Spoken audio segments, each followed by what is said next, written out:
Ayurvedic medicine అందమైన ఒత్తైన చుట్టూ జొయాస్తోనే సాధ్యం.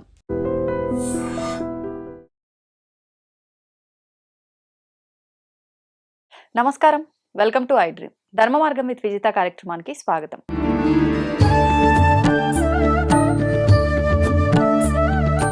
ప్రస్తుతం మనతో పాటు ఉన్నారు ప్రముఖ ఆధ్యాత్మికవేత్త, శ్రీ విద్యా ఉపాసకులు శ్రీమతి జయప్రద గారు. ఇప్పుడు వారితో మాట్లాడి మరిన్ని విషయాలు తెలుసుకుందాం. అమ్మ నమస్కారం. నమస్తే అమ్మ. శ్రీమాత్రే నమః. శ్రీమాత్రే నమః. అమ్మ, కార్తీక మాసం ఆల్రెడీ ప్రారంభం అయిపోయింది. ముఖ్యంగా కార్తీక మాసము అనగానే మనకు ఈ మాసం అంతా కూడా విశేషంగా ఏదో ఒక దైవాన్ని ఆరాధిస్తూనే ఉంటారు ప్రతినిత్యము కూడా. ఏంటమ్మా అసలు కార్తీక మాసం యొక్క విశిష్టత ఏంటి? ఎటువంటి విధానాలు ఆచరించాలో తెలియజేయండి. తప్పకుండా నాన్న. అంటే మనం ఇప్పుడు కలియుగంలో అందరికి ఎలా అయిపోయిందంటే, ఒకప్పుడైతే కనీసం ఒక పూజ పునస్కారం ఇలా చేసుకోవాలి, పురాణ శ్రవణాలు వినడం అన్నీ ఉండేవి. ఇవాళ రోజున బాగా టెక్నాలజీ డెవలప్ అయ్యి ఏమైందంటే అన్ని ఫోన్లలో వస్తున్నాయి, అన్ని అందుబాటులో ఉన్నాయి. పూర్వం అయితే కార్తీక పురాణం, కార్తీక మాసంలో చేసుకునే విశేషాలు, విధానాలు ఇవన్నీ కూడా తెల్లవారుజానే బార్లుగా నించొని గుళ్ళు ముందు నించొని గుళ్ళు తలుపు తీయగానే దీపాలు పెట్టేవాళ్ళు. తెల్లవారుజాను 4ంటికి దీపం పెట్టాలి కార్తీక మాసంలో, చాలా విశేషం అన్నమాట. సో ఈ 4ంటికి దీపం పెట్టాలి అని చెప్పి ఆడవాళ్ళందరూ ముందు రోజు నుంచి రాత్రి నుంచే ఉండి చన్నీటి స్నానం చేసి, బావిల దగ్గర నీళ్లు తోడుకొని ఆ చన్నీళ్ళు స్నానం చేసి పరుగున గుళ్ళకి వెళ్ళి గుడి తలుపు తీయగానే ఫస్ట్ దీపం నేను పెట్టాలనుకుంటా అలా వంతులు వేసుకుని వెళ్ళి పెట్టేవాళ్ళు. అంత అంటే కార్తీక మాసంలో అలా ఎందుకు పెట్టాలి అంటే, కార్తీక మాసం ఒక్కటే మనకి మన పాపాన్ని అంటే ఏ జన్మలో చేసిన పాపం ఉన్నా, అంటే ఈ పాపము అంటే మొత్తం అందరూ మేము పాపం చేయలేదండి, మేము మంచిగా పుణ్యం చేస్తాం అనుకుంటారు. అలా కాదు. పాపము అంటే ఏంటంటే ఎన్నో ప్రారంభ కర్మలు అంటారు. ఈ కర్మలు అంటే మన గత జన్మ చేసుకున్న పాపాన్ని అనుభవిస్తూ ఉంటాం. అలా తెలిసి తెలియని చేసిన పాపాలు, తెలిసి తెలియని దోషాలని పాపం కింద వస్తుంది. దాన్ని దోషం అని అంటాము. పాపం అంటే మళ్ళీ వాళ్ళు బాధపడతారని. ఏదైనా పాపమే వస్తుంది. ఇప్పుడు తల్లిదండ్రులను ఎదిరించినా అది పాపం కింద వస్తుంది. అలా ఎదిరించకూడదు, దోషం అమ్మ అని చెప్తూ ఉంటాం. దోషము అనడానికి కంటే కూడా కొంచెం కఠినంగా చెప్పాలి అంటే అది పాపం కింద లెక్క. ఒకళ్ళని మనకంటే ఒక రోజు పెద్దవాళ్ళని కూడా ఎదిరించి మాట్లాడకూడదని శాస్త్రం ఉంది మన శాస్త్రంలో. అంటే ఒక రోజు పెద్దవాళ్ళు, ఒక గంట పెద్దవాళ్ళు అండి, ఒక నిమిషం పెద్దవాళ్ళు, అప్పటికు ఎదిరించదని ఉంది. అన్నిటికంటే ముఖ్యమైనది ఏంటంటే తల్లిదండ్రులకి ఎదురు చెప్పకూడదు. ఆ పాపానికి ఏంటంటే నిష్కృతి లేదు అనమాట. అందుకని ఇలాంటి పాపాలను కూడా తొలగించే శక్తి ఏదైనా ఉంది అంటే అది కార్తీక మాసం. ఓహో, అది చాలా విశేషం అన్నమాట. అంటే కార్తీక పురాణం వినటం వల్ల, దీపారాధన చేయటం వల్ల అమ్మ కార్తీక మాసంలో స్నానం దగ్గర నుంచి అన్ని కార్యక్రమాల నుంచి వస్తాయి. సో కార్తీక మాసం విశేషం ఏమిటి అంటే తెల్లవారుజాము లేవడం విశేషం, తెల్లవారుజాము స్నానం చేయడం విశేషం, కార్తీక దీపం వెలిగించడం విశేషం, అలాగే కార్తీక మాసంలో ఉపవాసాలు ఉండడం విశేషం, అలాగే కార్తీక మాసంలో ఏదైనా దానాలు చేయడం చాలా విశేషం. ఏంటి కార్తీక మాసంలో వ్రతాలు నోములు చేస్తే కూడా చాలా విశేష ఫలితం. అంటే కార్తీక మాసం ఇప్పుడు ఏది మనకి ముఖ్యం అంటే అన్ని ముఖ్యమైనవి, అన్ని ముఖ్యమే. ఏది చేసినా దాని తగ్గ ఫలితము ఖచ్చితంగా ఇచ్చే మాసం కార్తీక మాసం. ఓకే, మనం ఏం చేసినా అంటే నాకు టైం లేదండి అనేసి పొద్దున్నే పరిగెడుతున్నాను నేను అంటే ఎర్లీ మార్నింగే లేచి సూర్యోదయం పూర్వమే నిద్ర లేచి స్నానం ఆచరిస్తే కూడా కార్తీక స్నానం ఫలితం వస్తుంది వాళ్ళకి. ఏంటమ్మా ఫలితం అంటే? స్నానం ఆచరించడం వల్ల వచ్చే ఫలితం ఏంటి? తెల్లవారుజామున లేచి స్నానం చేస్తే మనకి చేతితో చేస్తున్న ఏవైతే పాపాలు ఉన్నాయో, నోటితో చేస్తున్న పాపాలు ఏవైతే ఉన్నాయో, అంటే నోటితో చేసే పాప అంటే ఎవరన్నా తిట్టడం, అనవసరంగా ఏదో అనేయడం, కోపం వచ్చి అరవడం. ఇప్పుడు ఇవాళ రోజున దేనికి కారణం లేకుండా అరుచుకుంటూ ఉంటారు అండి, ఎదురు చెప్తూ ఉంటారు. అవతల వాళ్ళు ఎలాంటి వాళ్ళ గురించి చూడకుండా ఇప్పుడు బండి మీద రోడ్డు మీద వెళ్తున్నాం, ఒక కార్ అడ్డు వచ్చింది వెంటనే మనం తిట్టేస్తాం. లోపల ఉన్న వాళ్ళు ఎవరో తెలియదు, మంచి వాళ్ళ, గురువుల, పెద్దవాళ్ళ, పొరపాటు జరిగిందా వాళ్ళదే మనం జరిగిందా ఆలోచించలేదు, అడ్డు వచ్చింది వెంటనే తిట్టేస్తారు. వీళ్ళు చూసుకోవద్దురా అని చెప్పేసి, అది దోషం. ఇలాంటి బండబూతులు కూడా తిడతారు. ఇంకా అవన్నీ మొత్తం వాటికి ఇంకా మన చాలా పెద్ద లిస్టే వస్తుంది. మామూలుగా ఇలా చేయి చూపిస్తే కూడా దోషం కింద. అందుకే మనకి చేయి చూపించి మాట్లాడొద్దని చదివాళ్ళు. చేయి చూపిస్తే కూడా అది పాపం కింద లెక్క. అలా చేత్తో చేస్తే దోషాలు అంటే అది చేయి చూపించడము, చేత్తో కొట్టడము, చేత్తో విసిరేయడము. ఇప్పుడు ఇష్టం లేదు భోజనం, చాలా మంది కోపం వస్తే కంచె చేస్తుంటారు, అది మహాదోషం, మహాపాపం.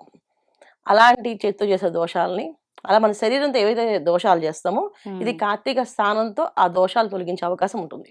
ఓకే. ఒక రకంగా తెలిసి తెలియక చేసిన అన్ని పాపాలకి పాపాలకి ప్రక్షాళన అవుతుంది. ప్రక్షాళన అవుతుంది. అదే ఓకే. కార్తీక స్నానం ఎప్పుడు చేయాలి ఇది? హ్మ్. ఋషి స్నానం అంటారు. అంటే 3 గంటల నుంచి 4 గంటలలోపు చేయాలి. ఈ ఆహా! స్నానం చేస్తేనే ఈ దోషాలు తొలుగుతాయి. ఒకవేళ 4 తర్వాత ఆచరిస్తున్నది ఆ తర్వాత చేసే స్నానానికి కొంత ఫలితం ఉంటుంది. తగ్గుతుంది. తగ్గుతుంది. ఇప్పుడు మనకి 100 మార్కులకి 90 మార్కులు, 80 మార్కులు, 70 మార్కులు, 60 హ్మ్. మార్కులు ఇప్పుడు అది చల్లనీళ్ళతో చేస్తేనేనా? లేదు చల్లనీళ్ళతో చేయడం మా వల్ల గాదు, సహకరించదు బాడీ అనుకోని గోరువెచ్చటి నీళ్ళతో చేసినప్పటికి ఆ ఫలితం ఉంటుందంటారా? ఉంటుంది. ఓకే. అంటే ఇప్పుడు చన్నీటి స్నానం ఎందుకు చేయమన్నారంటే, చన్నీళ్ళతో మనం స్నానం చేయడం వల్ల అండి మన శరీరంలో సైంటిఫిక్ రీజన్స్ ఏంటంటే, ఎప్పుడైతే చన్నీళ్ళు ఒంటి మీద పడుతుందో బాడీలో ఉన్న బ్లడ్ అంతా కూడా వేడెక్కుతుందంట. హుహు. సో, నాడీ వ్యవస్థ అంతా కూడా వేడిగా పనిచేస్తుంది. అందువల్ల ఏంటంటే ఆరోగ్యంగా ఉంటారు వీళ్ళు. హ్మ్. సో, ఆరోగ్యంగా జ్వరాలు, ఇప్పుడు చలి జ్వరాలు, అవును. ఇప్పుడు చాలా మందికి ఇమ్యూనిటీ పవర్ తక్కువ ఉంటుంది. సో, ఇమ్యూనిటీ పవర్ దేనికి తక్కువ ఉంటుందంటే చన్నీటి స్నానం చేయకపోవడం వల్ల ఇమ్యూనిటీ పవర్ తక్కువ అవుతుంది. ఆహా! భగవంతుడు మన శరీరానికి ఏం కావాలో అన్నీ ఇచ్చేసాడు ఆయన. హ్మ్. అది రిపేర్ చేసుకోగలది. అది శుభ్రంగా దాన్ని చూసుకోవాలి. అవును. రిపేర్ చేసుకోగలదు. ఎలా చేసుకోగలదు అంటే ఏకాదశి ఉపవాసాలు, హ్మ్. తర్వాత చన్నీటి స్నానాలు హ్మ్. దీనివల్ల అది రిపేర్ చేసుకుంటుంది శరీరంలో. ఇమ్యూనిటీ పవర్ పెరుగుతుంది. ఓకే. అందుకని చన్నీళ్ళు స్నానం చేయమని చెప్పారు. హుహుహు. అంతేగాని చన్నీళ్ళు స్నానం చేస్తే శివుడికి ఏమొస్తుందని కాదు అర్థం. శివుడికి మనం చన్నీళ్ళు స్నానం చేసినా, వేడి నీళ్ళు స్నానం చేసినా హ్మ్. ఇబ్బంది లేదు. రెండోది ఏంటంటే కార్తీక మాసంలో చన్నీటితో కాకుండా వేడి నీళ్ళతో స్నానం చేస్తే నరకంలో వేడి నూనె పోస్తారు అని చెప్పి హ్మ్. రౌద్రాలు ఉంటాయికి వస్తాయని చెప్పి ఒక శాస్త్ర పురాణం ఉంది మనకి. ఓకే. ఓకే. అందుకని కార్తీక మాసంలో ఖచ్చితంగా ఎవరు కూడా వేడి నీళ్ళు పోసుకునేవాళ్ళు కాదు. అందరూ హ్మ్. నదీ స్నానము, బావి దగ్గర స్నానాలు చేసేవాళ్ళు. ఇవి కాకపోతే ఇంకా ఇప్పుడు శరీరం సహకరించక అందరూ సుకుమారులుగా పెరిగాం గనుక అవును. సో, ఒక చెంబు వేడి నీళ్ళు పోసుకున్న రెండో చెంబు చన్నీళ్ళు పోసేసుకోవాలి. ఆహాహా! అది. ఫస్ట్ షవర్ ఇప్పినప్పుడు వేడి నీళ్ళు వస్తాయి కదా! అవును. అలా వేడి నీళ్ళు కొంచెం అలా తడిసిన తర్వాత వెంటనే తప్పి మళ్ళీ చన్నీళ్ళు పోసుకోవాలి. హుహుహు. అది ఓకే. ప్రత్యామ్నాయం. అంటే చేయమనగానే అందరూ చేయరు కాదు. ఓపిక అవును. ఉన్నవాళ్ళు చన్నీళ్ళు చేస్తే ఏమి కాదు. ఓకే. ఓకే. అది. ఫస్టు ఒక చెంబే మనకి చలి అనిపిస్తది. శివ శివ అవును. అంటాం. ఆ తర్వాత అన్ని చెంబులు పోసేసుకుంటాం. ఎంత హాయిగా అవును. పోసుకుంటామంటే చన్నీళ్ళు పోసుకునే కొద్దీ పోసుకోవాలనిపిస్తది. ఇంకా అవును. వేడి నీళ్ళు పోసుకుంటే చలి చలి పెరుగుతుంది మనకి. పెరుగుతుంది. ఎప్పుడైనా చేసి చూడండి. అవును. వేడి నీళ్ళు పోసుకొని శరీరం ఒక నిమిషం ఆగామనుకోండి చలి విపరీతంగా పెరుగుతుంది. హ్మ్. హ్మ్. అదే చన్నీళ్ళు పోసుకున్నాం అనుకోండి ఇంకా పోసుకోవాలనిపిస్తుంది. చలి రాదు. అవును. అవును. ఇలానే జరిగే అవకాశం ఉంది. అందుకే హ్మ్. స్నానం ఇంపార్టెంట్. ఓకే. అలాగే తర్వాత కార్తీక మాసంలో ఉపవాసాలు. హ్మ్. ఉపవాస దీక్ష అంటే ఏంటంటే పొద్దున్న నుంచి సాయంత్రం దాకా ఏదో ఒక నామాన్ని స్మరణ చేసుకుంటూ కార్తీక మాసంలో శివుడినే స్మరించాలా, విష్ణువు స్మరించాలని లేదు. 2 కూడా ఒకటే స్వరూపం. హ్మ్. దామోదరం అని పిలుస్తాం. అందుకే. ఎందుకంటే మనం విష్ణువుని కొలిచినా, శివుడిని కొలిచినా, అమ్మవారిని కొలిచినా, ఎవరిని కొలిచినా మొత్తానికి శివ సన్నిధానంలోకి వెళ్ళిపోతుంది. ఆహా! అందుకని చక్కగా మనం ఏది నచ్చితే అది ఆ మంత్రాన్ని కంటిన్యూ చేయడం. హ్మ్. ఉపవాసం సాయంకాలం చుక్కను చూసి భోంచేసేవాళ్ళు దాన్ని నక్తవ్రతం అంటాం. హ్మ్. ఏకభుక్తం అంటే మధ్యాహ్నం పూట 1 గంటకి భోంచేసేవాళ్ళు, విష్ణు ఉపాసన ఉన్నవాళ్ళు మధ్యాహ్నం భోంచేసి ఇక సాయంకాలం ఇంకేమి తీసుకోకుండా సాయంకాలం అంతా విష్ణు సహస్రనామ పారాయణ చేసుకొని ఓకే. తర్వాత నిద్రిస్తుంటారు. మళ్ళీ హ్మ్. తెల్లవారుజామున లేస్తారు. హ్మ్. ఇలాగ ఒక పూటే భోజనం చేస్తాం. అది పొద్దున్న కావచ్చు, సాయంత్రం కావచ్చు. ఈ విధంగా చేసుకునేది కార్తీక మాసం. అన్నిటికంటే ముఖ్యమైనది దీపాలు వెలిగించడం.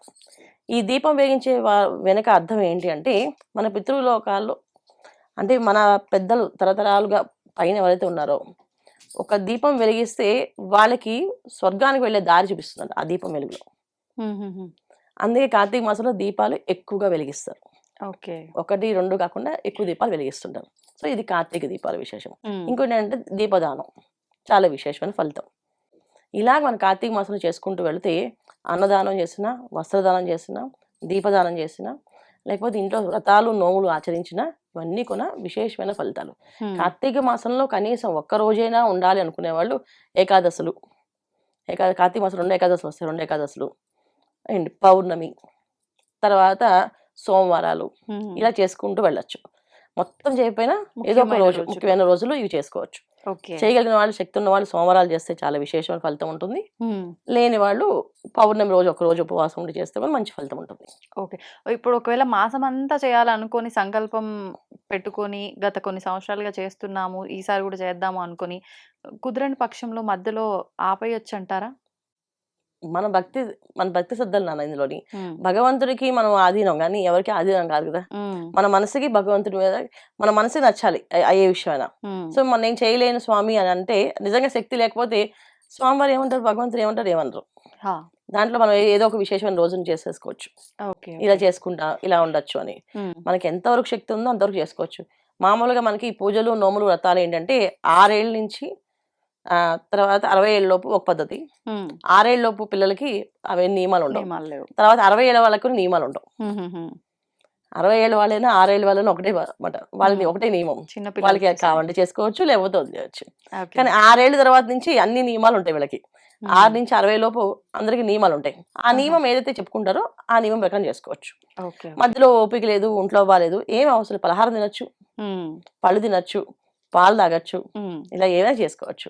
దాంట్లో ఇలా చేయాలనే నియమాలు అయితే లేవు. కానీ శాస్త్ర ప్రవచనం ఏంటంటే కార్తీక మాసంలో కార్తీక స్నానం, కార్తీక దీపం ఈ 2 కంపల్సరీ చెప్పారు.